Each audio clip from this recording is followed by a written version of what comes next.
There is something very tender about this photograph from 1890. A little girl, maybe 6 or 7 years old, stands beside her mother, who is sitting in a fancy old chair. The girl's small hand rests gently in her mother's hand. At first glance, it looks like a simple portrait of a mother's love, a quiet moment shared between a mom and her daughter. But when experts examined this photo in 2024, they discovered something that turned this sweet image into something much sadder. Pay attention, because what this little child was doing and why the photo was taken is more heartbreaking than it seems. The photograph eventually ended up with a private collector in New York. Almost nothing was written on it, just Boston, 1,890 inches in faint ink on the back. No names, no studio stamp, just these two people captured in time. Their story was hidden, waiting to be discovered. The woman sits in a Victorian-style chair, the kind with carved wooden arms and a cloth back that was common in photo studios back then. She seems to be in her early 30s, although life in that era often made people look older than we expect. Her dark dress is plain but neatly made, with black lace around the neck and cuffs. Her hair is tightly pulled back, not a strand out of place, just like women wore it in that period. What catches your eye first is her face. There is something about the way she looks, or maybe it is the lack of expression that draws you in. She stares straight at the camera with a calm, quiet presence. People back then had to remain still for a long time. Yes, but her stillness feels different, deeper, almost unnatural. Her hands rest in her lap, one on top of the other, arranged carefully. Next to her stands a little girl, no older than 6 or 7, captured at that age when a child is still very young, but already hinting at the person she will become. She wears a white dress, the kind families chose for formal occasions or photos. It has delicate lace and details that must have taken hours to make. The girl stands very close to her mother's chair, slightly to the side, but clearly together. Her face is serious, like many children in old portraits, told not to smile or move. And then there is her hand. The girl's tiny hand rests in her mother's. It is a simple gesture that children and parents have shared forever, a child reaching for her mother's hand, seeking comfort, safety, and closeness. The arrangement is simple. Mother sitting, daughter standing next to her, holding hands. The painted backdrop shows a grand room or pillars, meant to appear impressive. The lighting is even, flat, the type photographers used in the 1890s with their basic tools. The photo itself shows the effects of 134 years. It has yellowed and browned with age. There are cracks, though not as severe as some other old photographs. Brown age spots and marks from air cover the surface. The edges are worn, yet the photo survived better than many from the same era. At first glance, it seems like a simple image of a mother and child. A quiet, tender moment, the little girl's hand resting in her mother's. There is a feeling of gentle love in the small gesture. Nothing in the immediate image suggests anything unusual. It looks like an ordinary old family portrait, just a mother and daughter holding hands, a moment preserved.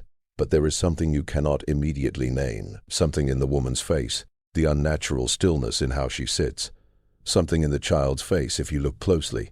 It is more than seriousness. It whispers that this photograph is not exactly what it seems. Alina Rodriguez had been restoring old photos for almost 30 years. When this one came to her studio, she had seen hundreds of family portraits from the 1890s.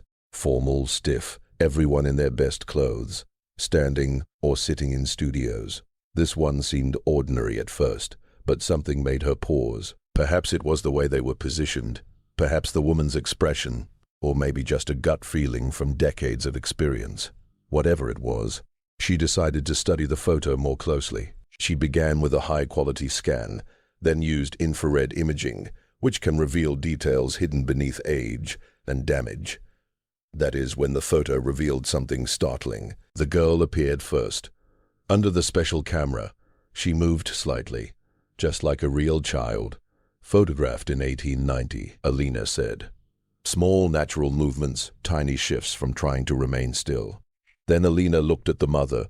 Under the infrared, The woman's form showed something Alina recognized from death photography. Living people, even when they hold still, have tiny changes. Dead subjects, prepared for photos, appear in a way that life cannot imitate. Zooming in on the mother's face, modern software revealed details that even the original photographer could not see. Her eyes showed the faint, cloudy appearance typical just hours after death. Slight, nearly invisible in a damaged photo, yet unmistakable once enhanced. Her face held impossible stillness. Not the stillness of a living person trying not to move, but of someone who could not move at all. No tiny expressions, no muscle changes. Just total, unnatural rigidity.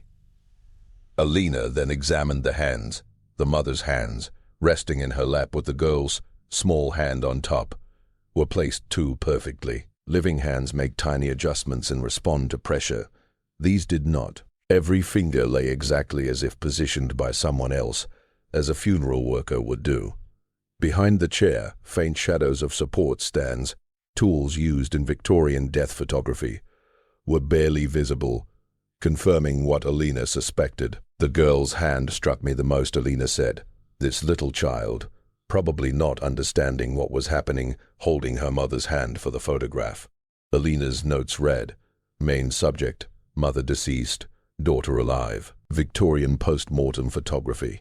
Child instructed to hold dead mother's hand. She paused, looking at the image of a small girl holding on to someone who was already gone. The truth revealed by the restoration made the photo more heartbreaking, not less. Finding the mother's identity took weeks. Boston 1,890 inches offered little, but sometimes that is enough. A dress expert recognized the woman's unique mourning dress, traced to a Boston dressmaker, active in the late 1880s and early 1890s. Comparing this with local death records finally revealed her. Sarah Elizabeth Mitchell, born 1858 in Boston, married 1880 to James Mitchell, an office worker. One daughter, Emma, born July 1884. Sarah died in March 1890 at 31 years old. Her death certificate survives in a Massachusetts archive. Cause: tuberculosis, known then as consumption, the so-called White Plague. Tuberculosis was a slow killer. It often took months or years, weakening lungs and draining strength. People would cough blood, lose weight, and suffer fevers. Sarah had likely been ill for months, watched by her family helplessly, as medicine at the time had no cure. Rest, fresh air, and hope were all the doctors could offer. And hope was rarely enough. For the 6-year-old daughter, Emma, the photograph was likely her last chance to touch her mother's hand before she was gone forever. A small final connection captured in an image that would survive for more than a century. Emma. Those months must have been full of confusion and fear, watching her mother become thinner and weaker, not understanding why mommy could no longer play, could not lift her, could not do the everyday things mothers do. Families at that time often tried to shield children from the harsh reality of sickness and death, but in a small home, it was impossible to hide. Sarah passed away on March 15, 1890.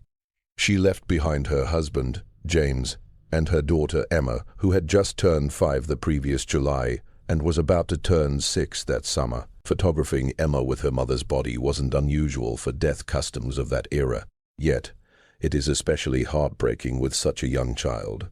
James likely wanted Emma to have something tangible to remember her mother, proof that she had lived and loved her. The photograph was probably taken within a day of Sarah's death, most likely at a nearby studio. Sarah's body would have been prepared by the funeral director, washed, dressed in her finest black dress, hair neatly arranged, eyes gently closed. Supports were placed to hold her upright in the chair. Then Emma was brought in. Maybe she understood what was happening. Maybe she did not. At 6 years old, children can know that someone has died, yet often cannot fully grasp that it is forever. She was likely instructed to stand beside her mother's chair and hold her hand, to stay completely still while the camera captured the moment. 30 seconds, 45 seconds, perhaps longer. Emma stood there, hand in hand with her mother. One final touch. One last T connection before the burial.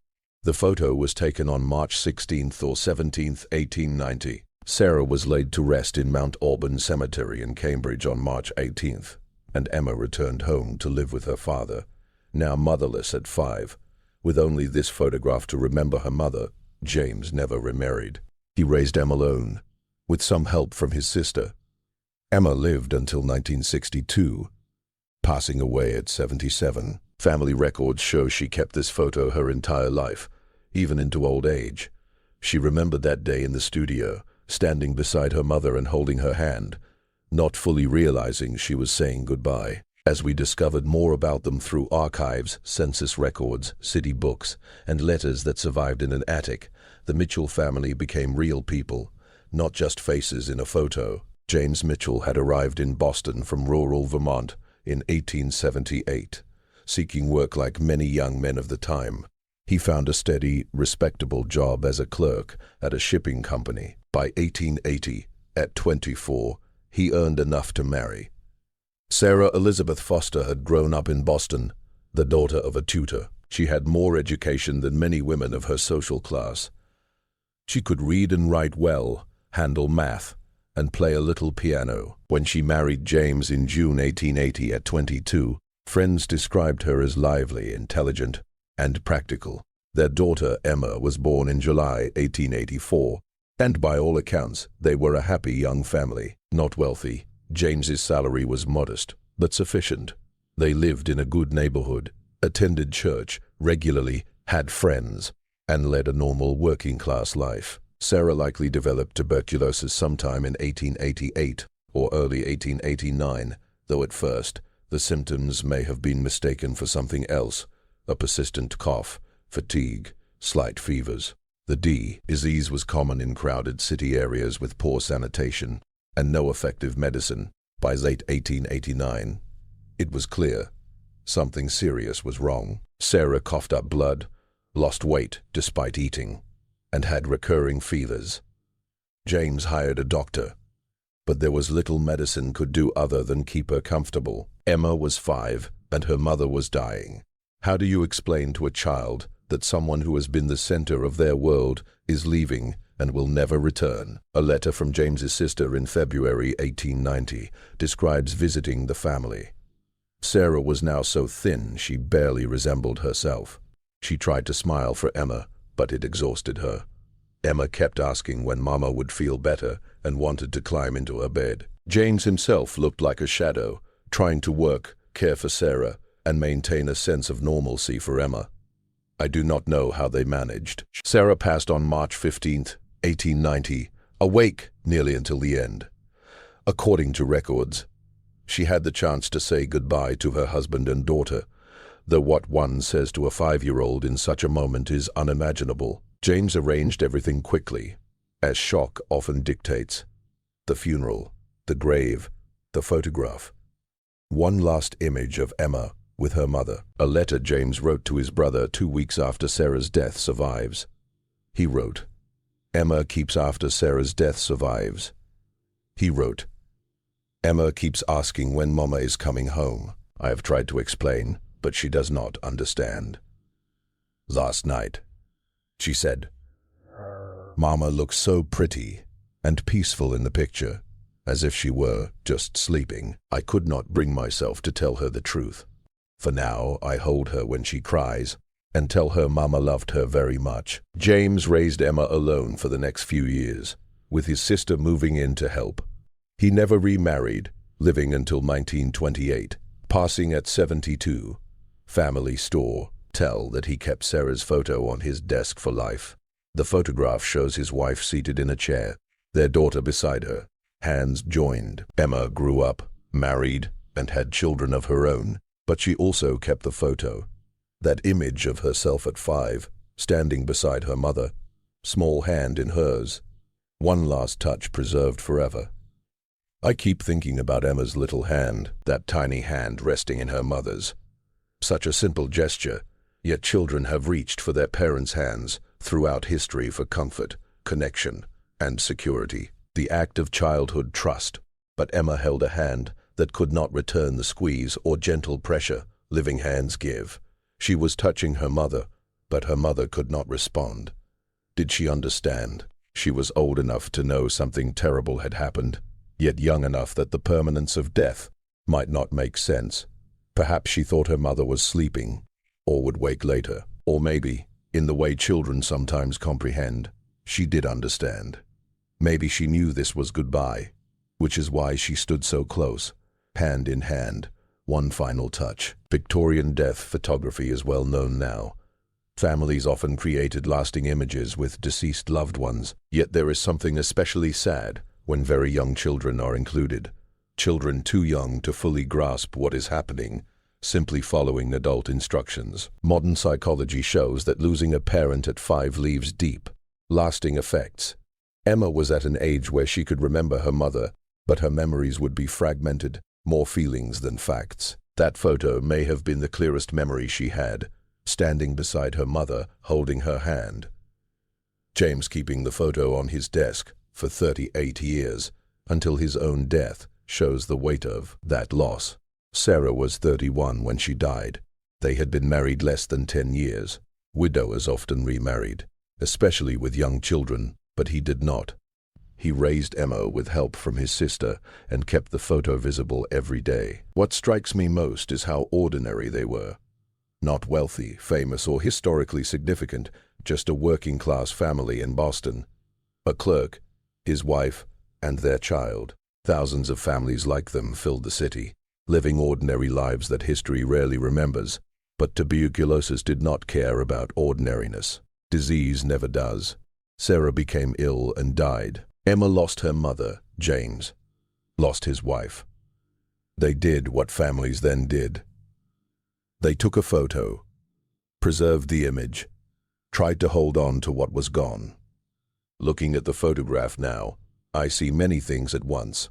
Medical history, tuberculosis in 1890 Boston, old mourning customs, period dress, studio methods, camera technology, but mostly, I see a little girl holding her mother's hand, not realizing she is saying goodbye, just holding on because that is what children do. They reach for their parents' hands, trusting, seeking comfort. That hand in her mother's hand, a simple gesture of childhood, preserved in silver and light for over 134 years. Emma held on, not knowing she was already alone.